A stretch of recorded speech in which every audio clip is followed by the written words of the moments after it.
siungnya mawengis wengis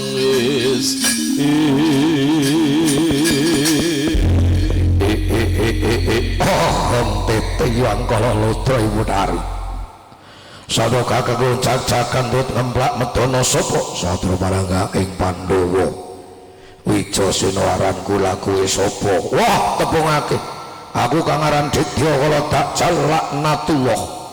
sapa Ditya kala Dakjal Laknatullah buta jenengane aneh-aneh oh buta anyar penggerak dimu cak-cakan trut ngemplak medono tegar bapak ngetutake jangkah sikil kerjete ati tekan pitutur urusanmu sengak jawabanmu ya kuwi nek karo Pak Kiai Muhsin pernah apa bolo Pak Kiai Jamal ya bolo Pak Kiai Ihsanuddin ya bolo karo Bu Camat oh, kenal karo Lurae bolo mungsuh aku dereke Bu Camat, dereke para kiai, dereke Pak Lurah ngajak umat padha taat ibadah men selamat dunia akhirat dianggep mungsuhmu jar apa ngono kuwi program mungsuh aku tak takon nang negara iki ana balamu ana mungsuhmu ora ana sapa balamu sapa mungsuhmu mungsuhku pejabat sing jujur sing adil sing mikir kesejahteraning rakyat pejabat mungsuh aku balamu pejabat sing garong duting negara nuntal duting rakyate blenduk modele kowe balane aku nah aku tak takon gayus kene karo kowe pernah apa ponakan Ahmad Fatonah adi kowe bahlil apa oh menteri pekoke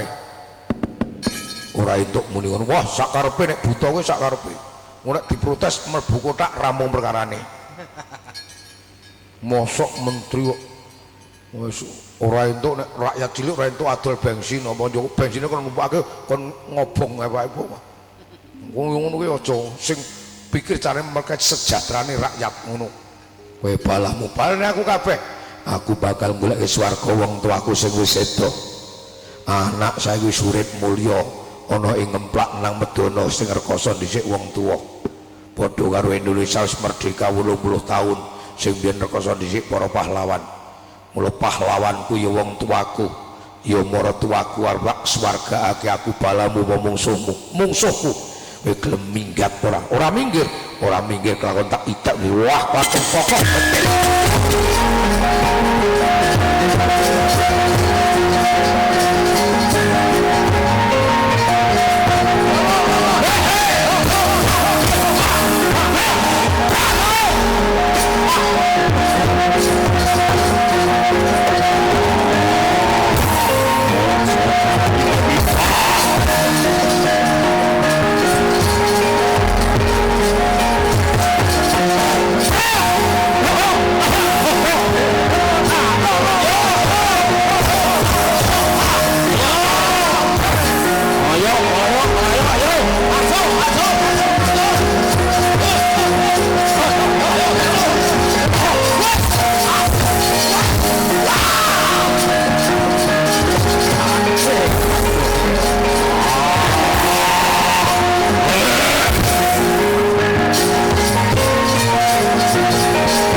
saya kaluara sambyar kang lintang kumedhak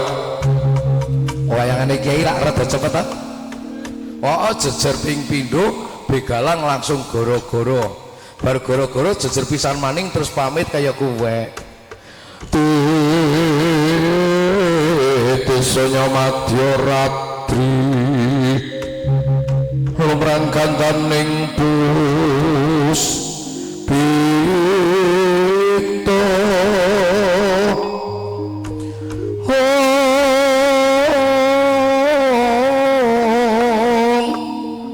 karyaning budya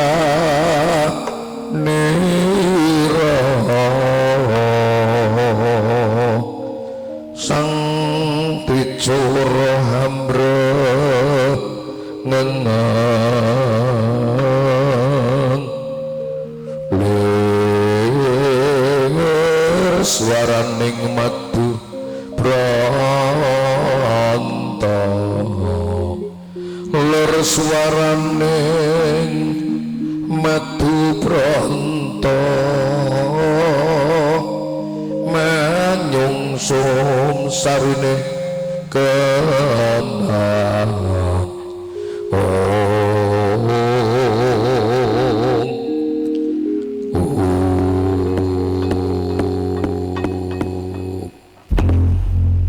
sampun paripurna nggih nyapa Cakara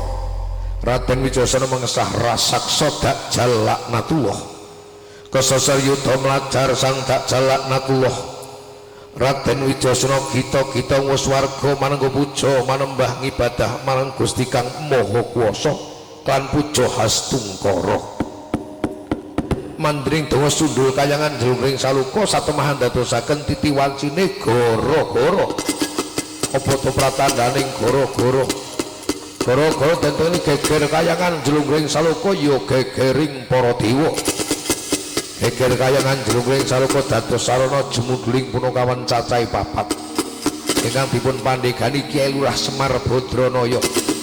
Dayaken putra pambajeng nala garing panenggak Pitruk Uragil Bagong gegojekan wonten amba sanging tlatah ngemplak medana kapiyarsa rengeng-rengeng dendengaken sekar eling-eling banyu masak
hajate masyarakat ono ngemplak medono pengajian peringatan Maulid Nabi khatmil Quran karo selapanan rampung ngaji sinambung nganggo wayang itu tujuannya apa dakwah agama sinambi nguri-uri budaya ora ana eleke awit wayange tinggalane waline Gusti Allah arane ringgit Sunan Giri sing nganggit Giri Nata Sunan Giri sing nata sing nglakokke njeng Sunan Kalijaga gawe dakwah agama jaman kala semana jas merah jangan sekali-kali melupakan sejarah jas ijo NU jangan sekali-kali hilangkan jasa alim ulama jas kuning bruh ratu weruh mudar aku wayang iki tembung tembung tirata tembung apik kang gareng tembung apa wayang saka tembung wajib sembahyang wayang kulit wajib sembahyang kulinakno kawit alit Kanjeng Nabi dawuh wong Islam kudu didik anak-anake kawit 7 tahun wis dididik salat 10 tahun kok urung gelem salat gebuk ning ora nganggo pentung nganggo pangucapan piye supaya ngerti nek salat hukume wajib ditindakake bakal oleh ganjaran swarga panggonane ditinggal dosa neraka panggonane gandeng wayang maknane wajib sembahyang mulo dalang sinden yoga lan masyarakat nek seneng wayang aja lali salat wong seneng wayang ora salatke wong lunga ning ora ngerti dalane lunga kok ora ngerti dalane ora tekan tujuane ben mulya nang swarga mrungus nang neraka aja seru-seru gong nek ana wong meteng tuwa ndak rogol alah malah gawe meneh kanggo sing nonton weh sapa ngerti tontonan iso dadeke tuntunan timbang tuntunan mau mudah ditonton saiki wis akeh wong Jawa wis ora njawani bangga putrane pinter bahasa Inggris ora ngerti basa ae bodol takoni mbahne apik makmu nanti le mbruh kaplane minggat ring dieng nang desa nyebut wis ora patut ora patut priye truk ayo nek nyebutke wong tuwa nang desa ke paling dhuwur ya bapak karo ibu anek orang luwes bapak karo mak ora pantes truk ayo bapak karo si mbok ora luwes bapak karo biung nang desa wis gaya wis papi karo mami papi mami kemana mami sedang Daud mami kok Daud tungkake ting pletak mami bel gedes kuwe wah tungkake ting pletek lak raine glowe ngudane entek akeh aning nek tetep ngono tak poyoki banyu bening nang epe-epe raine glowing tungkake nek ana wonge nange nek tersinggung aluh kok larak bali kok lho ning wayang tetep maknane wajib sembahyang gaya saiki lho mami papi kemana papi ngarit dong nanti pulangnya bawa apa belara untuk huruf-huruf ana mami kok ngerti huruf-huruf mapi tengklekmu ning wayang tetep maknane wajib sembahyang sak turi nonton kudu isaan ban nonton ya subuhan wong nonton wayang ora salat ki lunga ning ora ngerti dalane ora tekan tujuane mulya nang swarga brungus nang neraka anek kuwi wayang apa ta Gong wayang ke pokoke apik luwih apik timbang sing gek mrisani nang ngemblak lho kok ngono ana kuwi wayang lanang wedok tak campur dadi siji nang kotak pirang-pirang puluh tahun nyatane seprene durung ana sing meteng wayang kok kon meteng edan apa kowe ana sing dicampur dadi silan wedok menungso dadi apa Gong nek menungso oh Pak Lurah ngendikake LKMD apa kowe lamar kari meteng dhisik wayange apik ya Gong apa ketinggalane waline Gusti Allah ane ana ustad ngaromke wayang viral oh bener truk wayangke haram hukume nek nyolong dalang sak kotak didolke mbadok oh ngono nek mendokke hiburan ora masalah ya pancen bener wong seni Jawa ke seni budidaya hasil budidaya manusia untuk menghibur tapi ya untuk pitutur luhur ngono jaran kepange manane apa itu oh jaran kepange jaran paling resik sak ngalam donya ki jaran kepang sebab siji-sijine jaran sing gletake nang pengimaman masjid ngemplak ora bakal nguyuh ming jaran kepang intine jaran kepange jaran resik nek jarane resik kok sing nunggang ratu raup ratu wudu ratu ibadah sok pengkal jarane merongos nang neraka mudhar ngono saiki wong jarane suci ora tu nguyuh ora tu buang kotoran barang kok aku dunia sing nonton ya melu sesuci aku ratu raup ratu wudu nonton jaran kepang ora tau wudu surung jarane mlebu neraka mudhar kono saiki nah mula nang jaran kepang ana eling-elingane ngono awak dhewe aja ming kesurupang donya karo kaya apa kaya golek ana tapi ditinggalake engko ndak gelo ngono sebab Allah dawuh wamal hayatud dunya illa mataul ghurur kehidupan dunia lah sendoguro sing tenan nang urip nang akhirat ngono mula wong nganti nglirwakake akhirat ming golek dunyane dolanang donya sok ora rugi karepe dhewe mula jaran kepan ana sing kesurupang donya dielingake priye elingake Kiai Danyang kula aturi kuntur misaake sedolan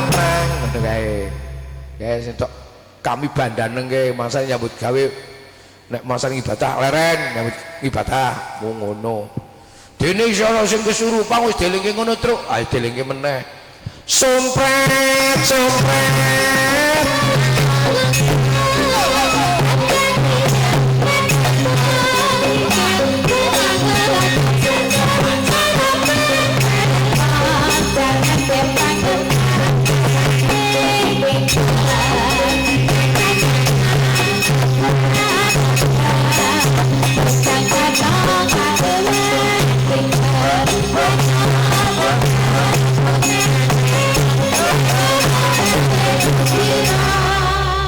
mudar apa truk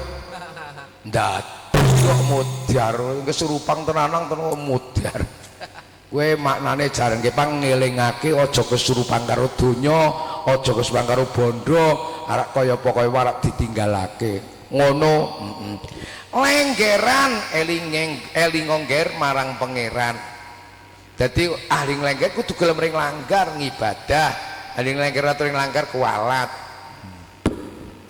taufik wis ketemu apa taufik maknane pituduh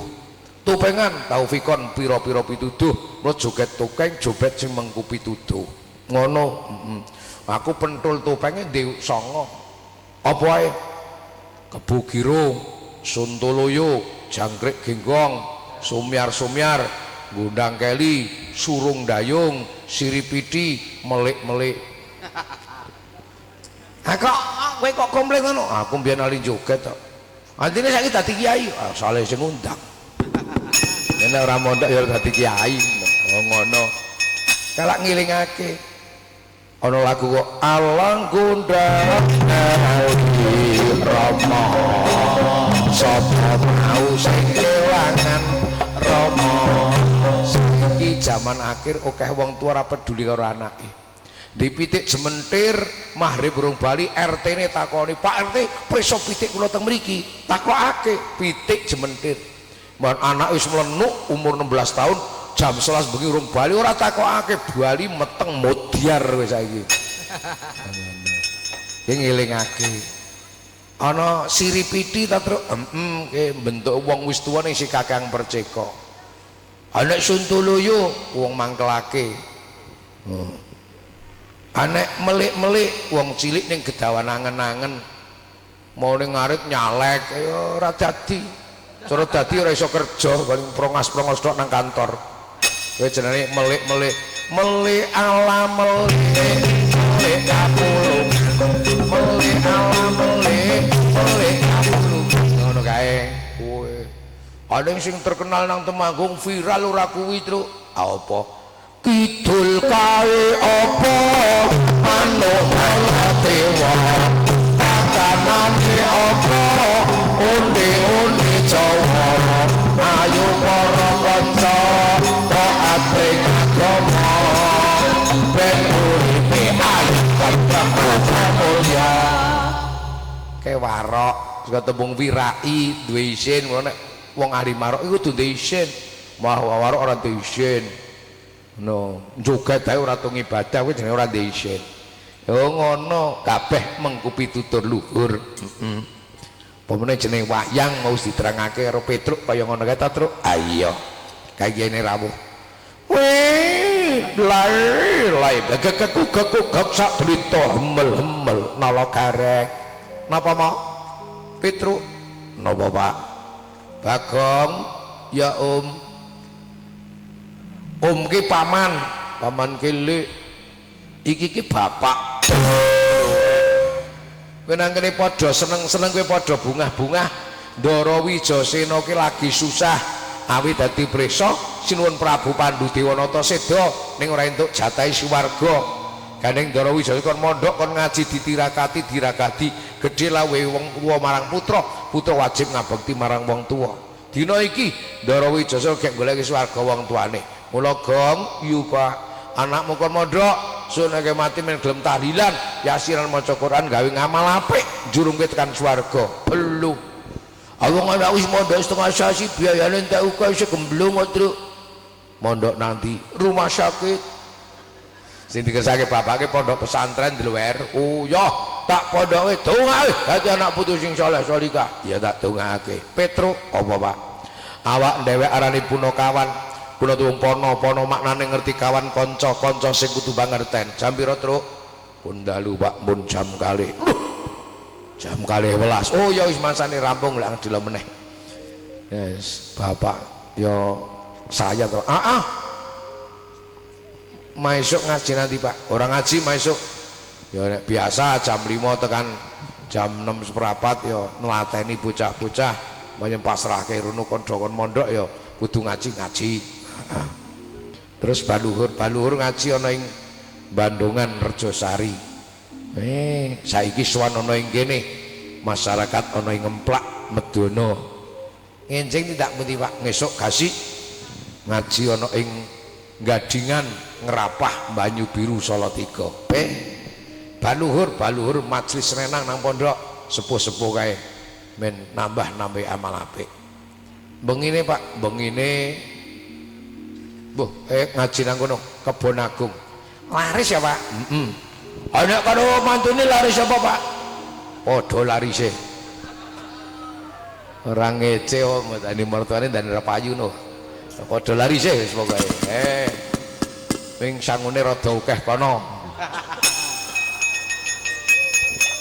kok jenenge ana regane rupa apa rupane aku ki yo masane elek ngono Pak ya ora ya maksude ya ngono kuwi lah ayo wis nek kaya ngono ayo diderekake Ndara Wijasena melu dongakake sumenggal kasempatan jangka sedyane monggo Pak Sare ayo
Wicasena liyang lasawana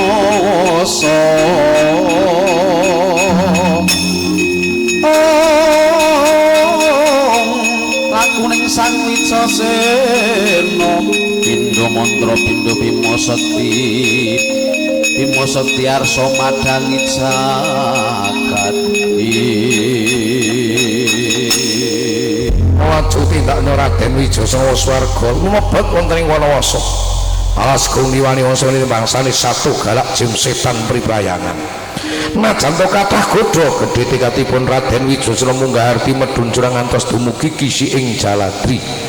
Raden Wijasena mandeng pucuk ndrana nyawang tengah segara ana teja saksa dolanang tejane banyu Perwitasari. Njegur Jaladri Sang Wijasena dereng sawetawis jumangkah kali bengsang Nagaraja rajane para naga Wirandu alas. Ngrimpung lakuning Wijasena kadupak banggel ngethek lentising Wijasena lambah-lambah lutiranya. Liwa semanten Raden Wijasena kemutan kagungan sifat piyambakipun kuku Pancanaka. Kutubung kuku Pancawirani Manaka teges wektu. Dadi Wijasena wonten ngemplak medana ping mlebu swarga 5 wektu salate kuku-kukuh. Matak mantra sang hukumat kaping sampurna matak mantra sebulke kuku Pancanaka tamake jajane Nagaraja muncak dadi